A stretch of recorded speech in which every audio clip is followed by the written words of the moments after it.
Hello. My name is Megan, and I got your number from your husband's phone. I figured it was time I sent you a notice about who I am and who I am to your husband, Charlie. Actually, he and I have been together for some time now. He was just too busy with me to tell you to leave. So, it would be great if you could be a dear and help us out here. It would be even more great if you could hurry up and step out of the picture. Okay? Thanks. Who is this? Megan who? I don't know a Megan. You must have the wrong number. But seeing as how you had to introduce yourself, the person you are trying to reach must be a stranger too. Who are you to send such vulgar messages to a complete stranger? Have you no respect? Oh, honey, it's okay. I understand. You must be so devastated to be betrayed by your trusted husband like this. It's just the initial shock. It'll pass. But let me say it again so you can really process this. I am sleeping with Charles. We have been for months now. We just celebrated our 6-month anniversary the other night. I'm with him right now. He's napping next to me. Your marriage is over, girl. What on earth? My husband. Charles is with you right now. He sure is. You thought he was at work, didn't you? Every morning, you thought he was off to work, so you got up at the crack of dawn and prepared a hearty breakfast for him, didn't you? Ironed and starched his button-ups, picked out his ties and shoes, and personally handed him his briefcase at the door, didn't you? And after he left to go to work, you went right ahead to cleaning, dusting, washing, wiping, tidying up all day, every day. Even then, you couldn't have the love you thought you deserved as a wife. Oh, I know this must be devastating to hear. But sweetie, a true queen doesn't get treated as one by being so desperately dedicated. You poor thing. You've been discarded like an old dish rag. What? Dish rag, discarded. Who are you? You sound like a middle school bully talking to a classmate about stealing their favorite pen. You must have the wrong number. My husband is in no condition to get out of bed, let alone be disloyal. To me or to anyone. And even if he could, he wouldn't make himself available to a vulgar woman like yourself a mile away. Please check the number and leave me alone. You have mistaken me for someone else, clearly. I don't think so, honey. Oh, is this a new form of catfishing? Am I being catfished right now? Well, it's not gonna work on me. I'm not that gullible, young lady. I'm calling the police now. Catfishing? You think I'm scamming you right now? Wow, Charles was right. You are terrible at reading the situation and thinking on your feet when you're put in a disadvantageous position. You're just rambling out lies, aren't you? And don't you, young lady, me. I get that seniority is all you have on me, but come on. Be a lady and keep our age difference out of it. Gross. If you must know, even just to see how young your husband likes them, I just turned 25 last week. I am old enough to be comfortable in my own skin, but still young enough where everything is still tight and perky. I'm also old enough to know this is what I want and that this is what he wants. So now that he's taking a nap beside me, I borrowed his phone to get your number. My husband is really there. With you, right now. Yes! Oh, how many times do I have to tell you? Do you think if you keep asking me it won't be true anymore? Do you need proof? Do you want me to send you a selfie? I know you've already seen him naked, but he may have changed since the last time you saw him a decade ago. There's no need to be ugly like that. I'm above it if you are.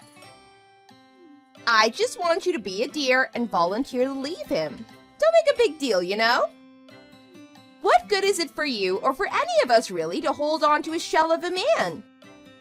He doesn't love you anymore. He hasn't for a long, long time. Trust me. That is very curious. If all you're saying is true, can I ask you a question? Why are you, an eligible woman in her prime in all her perkiness, wanting to be with my husband? You take one step out of your house and the world is full of great young men who are in your own age group. There are TV programs that bring together young men and women and make couples out of them.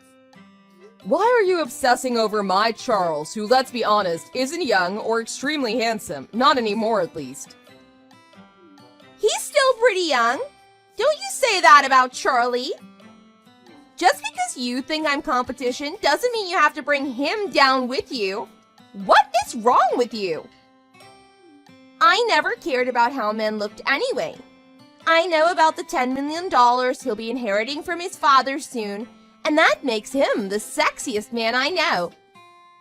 You are threatened by me because you think you'll lose that money to me now. It's embarrassing, honey, because that money was never going to be yours. What inheritance? What inheritance? Oh, yeah, right. Like hell you don't know. Charlie already told me you know. In fact, he told me everything. How his daddy is in the hospital fighting a losing battle with terminal cancer, and that he's leaving his entire net worth to his only son. He has maybe a month left to live if he's lucky. I mean, he's as good as gone, isn't he? Of course, you're gonna try to keep her place as Charlie's wife so you get to dip your finger in the honey pot. But no, that position is mine. Charlie is choosing me. Disappear quietly and I'll be sure to convince Charlie so you can have a fast severance check above market value. I think I understand now, yes. I knew you'd be interested once I mentioned the severance money. I like that. At least you're honest about your greed. Now that you've got your ears perked, there is one condition still.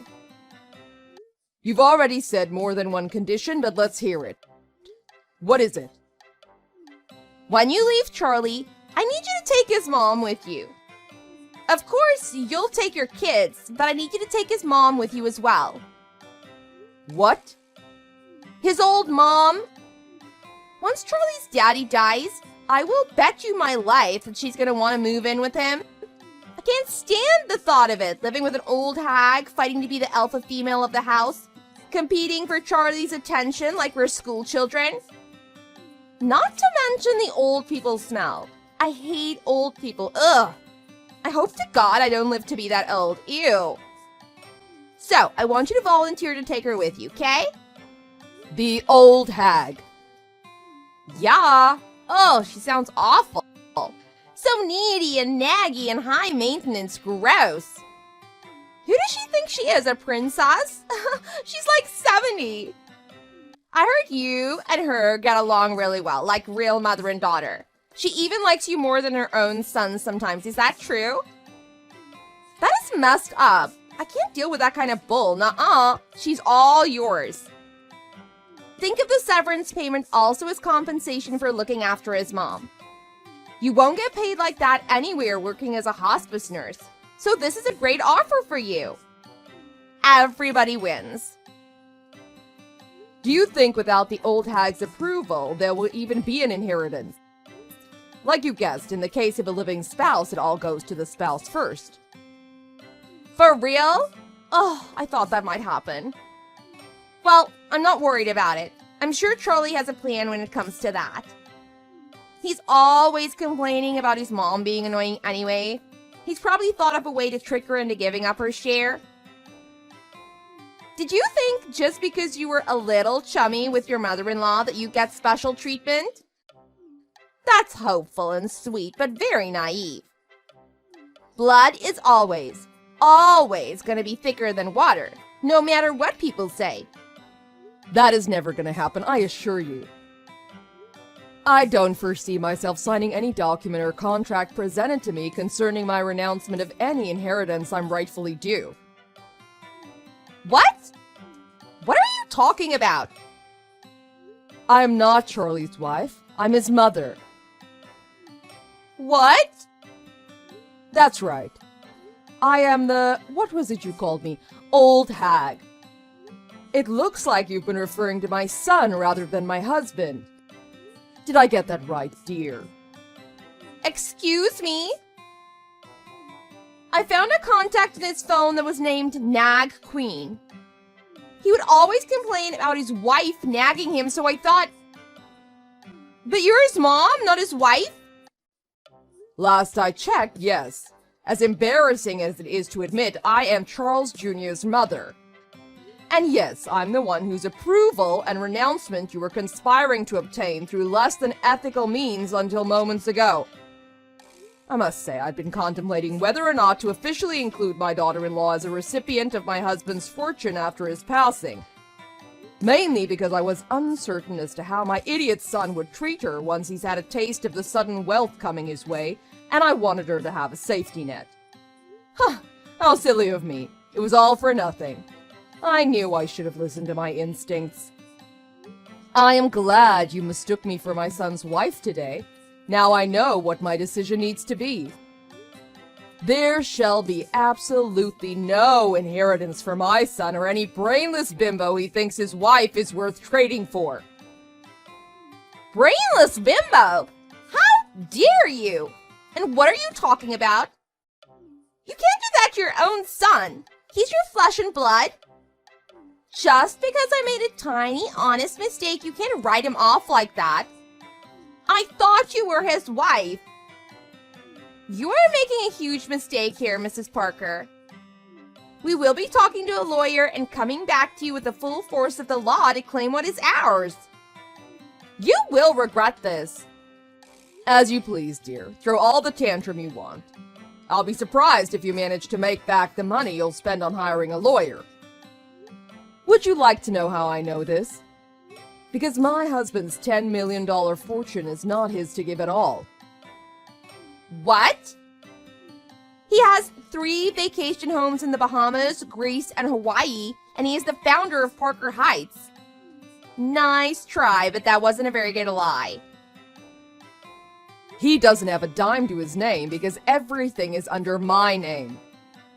My darling husband, Charles Sr., who's been the most devoted, loving man that ever was, bought and saved everything under my name.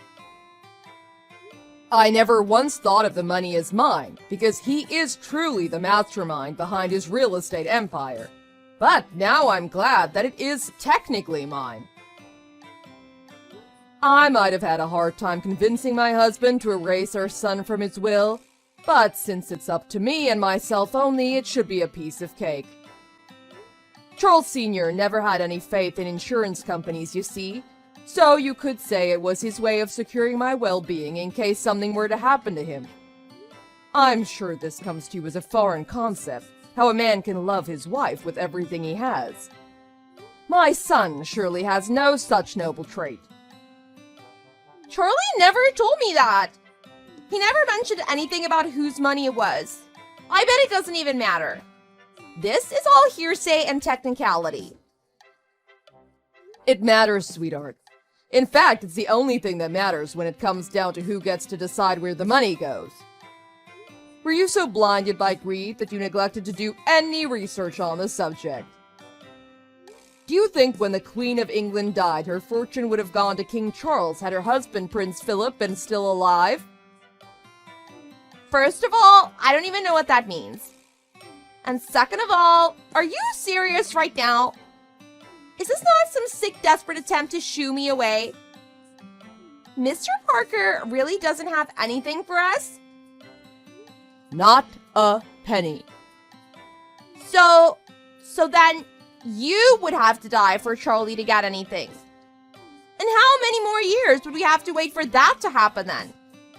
You know, for the money to go to you and then for it to finally come to us? What a question to ask me. You are quite something. Who knows, 30 years, 40, in this day and age where people live to be 100? Sure, I'm in my late 60s, but I'm as healthy as an ox. My own parents did not pass away until they were well into their 90s, so chances are I'll live to see the next century. Oh, please don't do anything stupid like waiting the 40 years for me to die. That would be most unwise. I will make it my life's mission to secure an ironclad will, leaving everything to my daughter-in-law and her children. There won't be anything left for you to have waited for. That's so heartless and so mean. How can you disregard your own son like that? Don't all mothers wish the best for their children?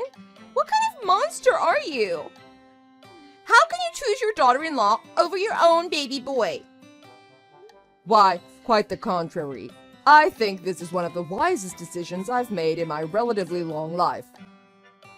Finally, I see things for how they are. You have knowingly broken up a marriage and stolen my grandchildren's father away from them. My son has abandoned his wife, children, and dying father to sleep around with a girl he clearly picked up at the gas station. Don't you worry about my making peace with my own decisions, and send me your address. My address? Why? I will be packing up my son's belongings and having them delivered over to your place. He is your problem now. I will make sure of it. Is that not what you wanted? Why would he come here to me? Shouldn't the wife leave his house? Charlie said he and I would kick her out and move in. My apartment is only 800 square feet. We can't live here together.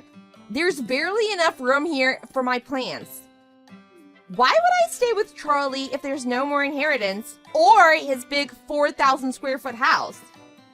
He's over 10 years older than me and barely makes $4,000 a month. We were counting on that inheritance. You can't pull the rug out from under us like this. There never was a rug under you, Megan.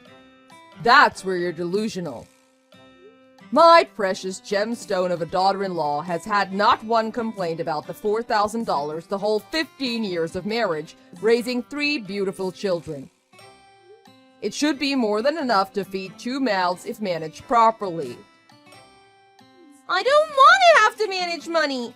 I want to live without ever having to worry about it. $4,000 is gone like that if I buy one Chanel bag.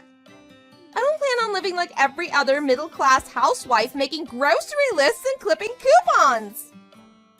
I wanted the $10 million and to live like a celebrity, with a cleaning lady and a whole closet dedicated to my future Chanel and Prada bags.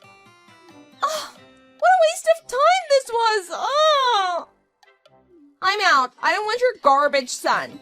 I can't believe I spent 6 months of my life trying to get nowhere. I demand you pay me for the wasted time. Give me $50,000 and I will disappear forever. Yeah, $50K sounds reasonable, doesn't it? And I won't even say a word to Charlie's wife. That kind of money must be nothing to you. Come on, I gotta get something back. Do you know how many guys try to get my number on a daily basis? But I looked away for 6 whole months. Give me the $50,000 and everyone wins. The answer is no, Megan. In fact, I'll make sure that my daughter-in-law will hear every word about this about you, and she will decide what she does with you. You are the one that may need to start paying her fines. Fines? Me to her? What? Why would I get fined? In our great state of North Carolina, dear, one can sue their spouse's adulterer and take them to court for ruining a marriage. Whether or not you had sex with a spouse matters only secondarily to have a case for what is called an alienation of affection. Looks like your stupidity got you into some serious trouble, doesn't it? Well, I better let you get to it. You have lots to do.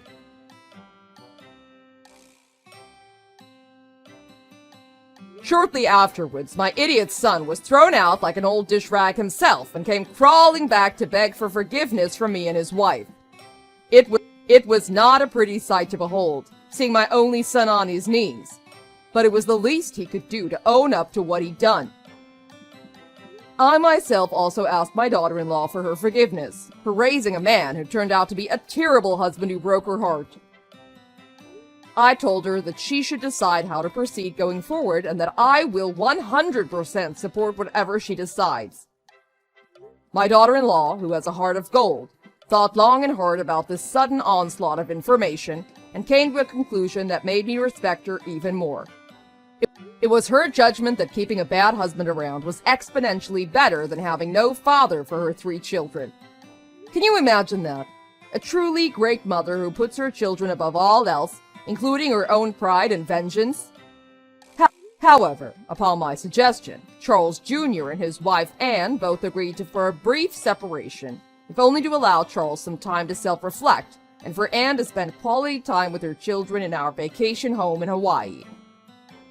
As soon as my husband finally lost his battle to cancer and moved on to be with God, I pulled some strings and sent Anne and her children on an all-expense-paid resort trip for 2 months. What good is a fortune if I don't spend it on my loved ones? I am beyond grateful to have such a beautiful person inside and out come into my life, and sincerely hope that my imbecile son has some capacity left in him to learn a thing or two by following her example. As for the homewrecker, Megan, I'm unsure what fate was waiting for her after her brief time with my son. I could hire a private investigator to find out, if only for my own peace of mind. But I have a feeling my daughter-in-law would rather forgive and forget than hold on to unresolved grudges. In an attempt to learn from her myself, I've chosen to follow in her footsteps. I thank God every day that my grandchildren will grow up to be great human beings, and I will help them get there every day, if only to redeem myself from failing with Charles Jr. All in all, this whole calamity has strengthened us Parkers as a family.